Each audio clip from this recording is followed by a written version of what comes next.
I appreciate you joining me in this video. Today we are going to focus on card number 32, the Moon card, in the Lenormand fortune telling deck.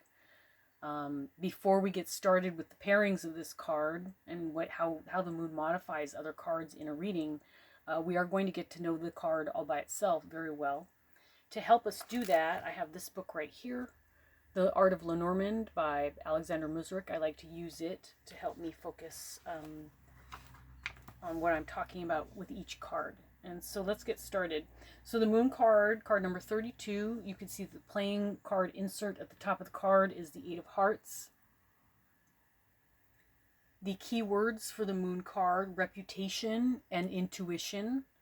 I would add also emotions, maybe subconscious thought, and creativity. Those are all words that come to my mind when I see the Moon card in a reading.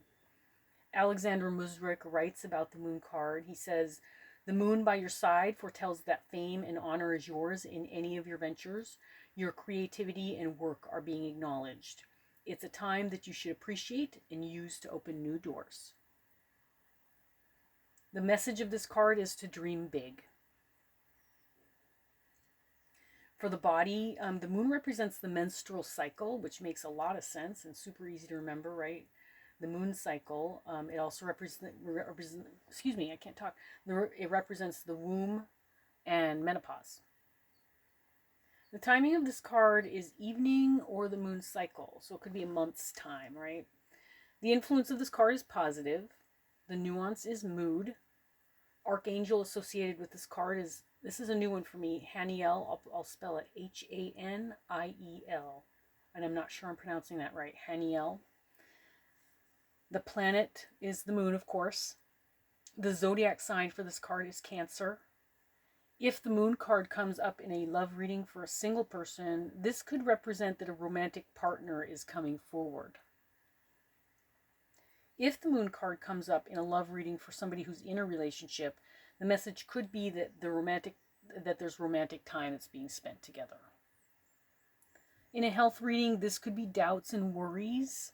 Alexander Musrick uses the word lunatic. Sometimes people act crazy on a full moon, right? So it could represent someone who's not in their right mind. In a money reading, the message could be to manage your budget wisely. In a work-related reading, this could mean to pay attention to your intuition. Listen to your gut. The gut is never wrong, right? That's what I've learned. I've ignored it plenty of times, and my gut has never been wrong. So always listen to your gut. And then the special power of this card, the moon has the power to heighten your intuition. All right, we're moving on to the pairings now. We're going to find out how the Moon card affects every other card in the deck in a reading. Okay, so the first one is the Rider. If you see the Rider and the Moon, this is a visit that brings about emotions. So an emotional visit, or this could be news that brings about emotions. It doesn't say good or bad. It's just emotions in general. So something bringing a visit or news bringing forth emotions. The Moon with the Clover, this is good fortune or this is a lucky charm. Good fortune or a lucky charm. The Moon with the Ship, this could be a romantic trip that's being taken. This is a creative journey. Or this could just be traveling at night. Maybe you're taking a red-eye flight to wherever you're going. So this could be literally traveling by nighttime. A creative journey of some sort or a romantic trip. The Moon with the House, this is a home that is creative. Maybe there's a whole bunch of artists that live there. Creative home. This is could represent an artist studio. Or this could just represent a workshop. Maybe it's a pottery workshop or, some kind of workshop. Something where you create something. The Moon with the Tree. This could represent hormones because the tree is a health card, right? So, and since the moon represents the woman's cycle, this could represent hormones if it comes up in a reading. This is also mental health. Again, the moon is emotional, right? And so this could be mental health. This could just represent your mood in general or your thoughts. The moon with the clouds. This is confusing emotion. Emotions that cause confusion. This is someone being stubborn. Or this is someone who's afraid to decide. There's cloudiness in the emotions that's causing maybe anxiety about making a decision. So afraid to decide. Pairing the moon with the snake card. This is a woman or a person known as being manipulative and envious. So this time the moon is affecting the snake card. And the snake card a lot of times will represent a third-party woman in a reading. So this could be somebody who is manipulative, potentially envious, maybe jealous. Someone with some negative emotions. The moon card with the coffin. This is a lack of creativity. An end to creativity. This is a lack of emotion. Or this could be something that's just not romantic. It's just like the coffin just really puts a damper on that moon card, doesn't it? So it's not romantic.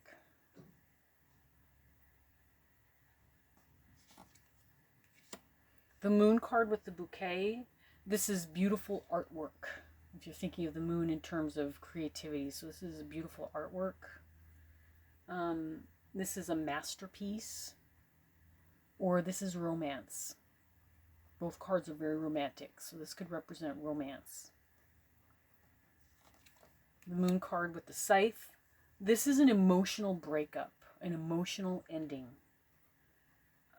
This is, the scythe is cutting away, and it's bringing about emotions. As they always do. Endings always bring about emotions, sometimes happy, sometimes sad, sometimes anxious. Endings usually bring some kind of emotion. The moon card with the whip. This is a sexual fantasy. If the whip is representing sex, and sometimes it can. I very rarely think of using the whip as a sexual thing, just because I don't know. Maybe because the flavor of my readings don't really steer in that direction. But it is certainly a possibility you could use that. So sexual fantasy, or this could be an argument that leads to hate. So the emotion, moon representing emotions this time. And then if you're representing using the whip to represent like pain, harm, this could be an argument that leads to bad feelings. The moon with the birds. This is a romantic couple. In this case, the birds are representing a pair of people. Or this could be deep communication. So the birds are verbal communication, and the moon is, intuitive and creative and emotional. So this is deep communication. This is communication that leads to relationships moving forward or backward or whatever the deep communication leads to. The moon card with the child. This is a child who is creative, or this could represent a pregnancy. Again, going back to the moon representing the woman's cycle. So this could represent a pregnancy. If the querent is asking, am I going to get pregnant? The moon with the child, I think, would be a very positive answer to that question. Yeah, this represents pregnancy. The moon card with the fox. This is work that is creative. The fox card, if you're using it as a work card, an alternate way of work, not your standard job. It's your side job. It's your creative job. Maybe you're an artist. Maybe you're, maybe you're a reseller. Maybe you sell antiques. Whatever. A creative job sort of thing. Creative work. This could be represent a psychic. So there's someone who's doing something creative, right? So someone who is psychic. Or a medium. Someone who speaks with, other energies. The moon card with the bear. This is a mother. So the moon, again, going back to the woman's cycle. So this could literally just represent a mother. Or this could be acknowledgement coming through your boss. So if the bear is representing a higher up, a manager, or a boss of some type, and this is acknowledgement. So your boss acknowledging your work. Or this could be just represent a full moon. The bear represents something big if you're using it to represent size, fullness, right? So it could represent a full moon. The moon card with the stars. This is fame and recognition. So the stars all by themselves can be fame and recognition, but I think with the moon next to them, it probably amplifies that. So fame and recognition. This could also just be a dream coming true. So the moon, you could use it as a dreamy card. Same thing with the stars. And the stars, I feel like, for me, tend to be very positive cards. This would be a dream coming true. The moon card with the stork. This is a pregnancy. I mean, the stork brings babies, right? The moon represents the menstrual cycle. So this could be a baby on the way. Again, if the querent was asking, am I going to get pregnant? If these two cards came up, I'd say, yes, you're going to get pregnant. So pregnancy, or this is a creative new change. The stork is change in movement. So this could be just a creative new change. The moon card with the dog. This is a well-known friend. This is a creative partner. Or it's a romantic companion. So maybe it's a friends with benefits sort of thing. So a romantic companion, someone who's you consider a friend, but occasionally you get into a little hanky-panky. A well-known friend or a creative partner. The moon in combination with the tower, this is self-sabotage. So the tower can represent solitude, right? So this is self-sabotage. Maybe too much thought is going into something. This could be delusion, or it could be entrapment. The tower can also be like a Rapunzel sort of thing, where someone being kept against their will. So it could be entrapment, delusion, or self-sabotage.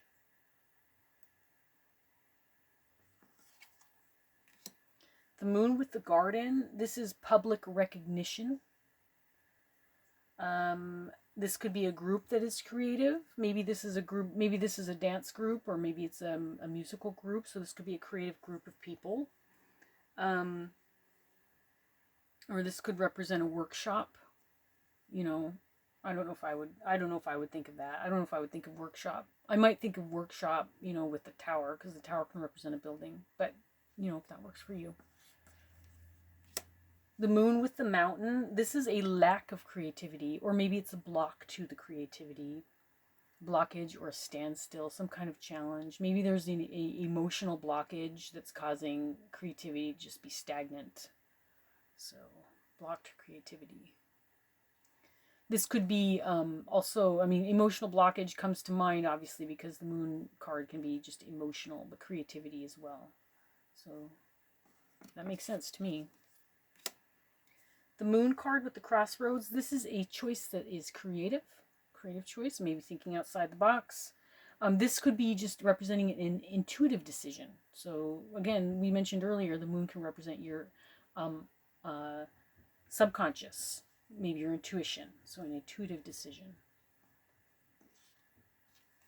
Creative choice. The moon with the mice, this is a loss of recognition. So the mice eat away at things, right? They cause anxiety, there's loss. So maybe this is recognition that was lost. Maybe somebody stole your thunder. This could represent insecurity if you're talking about emotions, and then the mice come up next to it with showing anxiety. So this could be insecurity and emotional insecurity. Or, I already said that, anxiety, insecurity or anxiety. Probably not a very great pairing right there. The moon with the heart. This is someone who is highly sensitive. And this could represent a romance as well. So somebody is highly sensitive, or somebody or it's just a romance. The moon with the ring. This is a partnership that's creative. Or maybe it's an agreement that will lead to some kind of creative accomplishment. This could be a true engagement, or this could be a proposal. Since the moon represents emotions, certainly this could represent some kind of brand new proposal, or, offering of some type, of some sort of relationship. The moon with the book. This is a secret romance. The book can represent secrets. In this deck, the book is open. In other decks, the book is closed and represents secrets. So this could be a secret romance, or this could just be a creative study. Maybe it's a study, like maybe you're studying astrology or something. It's something that's kind of out of the norm type of study. It's not something you'd find in a, your standard, program in college or public education where they only teach you reading, writing, and arithmetic and fake history. This would actually be a study of something creative, something maybe intuitive, that sort of thing. The moon in combination with the letter. This could be a romantic letter. This could be a letter that's creative. Maybe it's a letter that has a poem in it. Just some sort of romantic message. Heartfelt message. Emotional message. If you pair the moon with the man or the woman, this is someone who is romantic. This is someone who's creative. This could be somebody who is being recognized for something, or someone who's just artistic. So creative, someone who's being recognized, someone who's romantic. The moon with the lilies. This is a relationship with an older person. The lily can represent the older generation, right? So relationship with an older person, or this is a powerful connection. Not sure if I would remember that powerful connection, but it could, with surrounding cards, it could certainly make sense that could be a way to read that. So, relationship with an older person or a powerful connection. Pairing the moon with the sun. This is fame, successful recognition. It's bright artwork. This is also balance, in my opinion. You've got the sun and the moon together, yin and the yang, so this is balance. It's a positive. This is a positive combination. Bright artwork, successful recognition, fame. The moon with the key. This is a significant creation. And just like with the sun card, this is also successful recognition. So the key and the sun are two very, very positive cards all by themselves, and I think that they modify the moon kind of in a similar way. So significant creation or successful recognition with the key. Then if you pair the moon with the fish, this is a financial growth. The fish represent abundance. Sometimes they represent money. So this is financial growth. Or this is a creative business. Maybe this is an artist's business. Maybe it's, one of those things where you're making money, just like with the fox, where you're making money kind of thinking outside the box, something creative. The moon with card number 35, the anchor. This is a long-lasting romance. This is a romance that has a good foundation, emotional stability. This is emotional stability, and that's going to be easy to remember. The moon is emotional, and the anchor is stable. And then the last card number 36, the cross with the moon. This could be representing religious art of some kind. This could be a burden that comes out of like creative thinking, like, a burden that, wouldn't normally be like, oh yeah, well that's gonna, this is something that's a creative burden, which I don't know how you would, I don't know how you would explain that, and I don't feel like I'm doing a great job. But that's what Alexander Music wrote in here. He said creative burden, so whatever that means to you. And then this could also just represent anxiety. So if you're thinking of the moon as emotional, and then the cross representing burdens or pain or, just bearing the cross, right? This could be just anxiety. And there you go. There's the moon card in all of its glory. Thank you so much for joining me on this video. I do hope that this was helpful for you. It's always helpful for me to, I feel pretty good. The video's getting blurry for some reason. I feel pretty good about the Lenormand cards. I've been working with them now for a couple of years.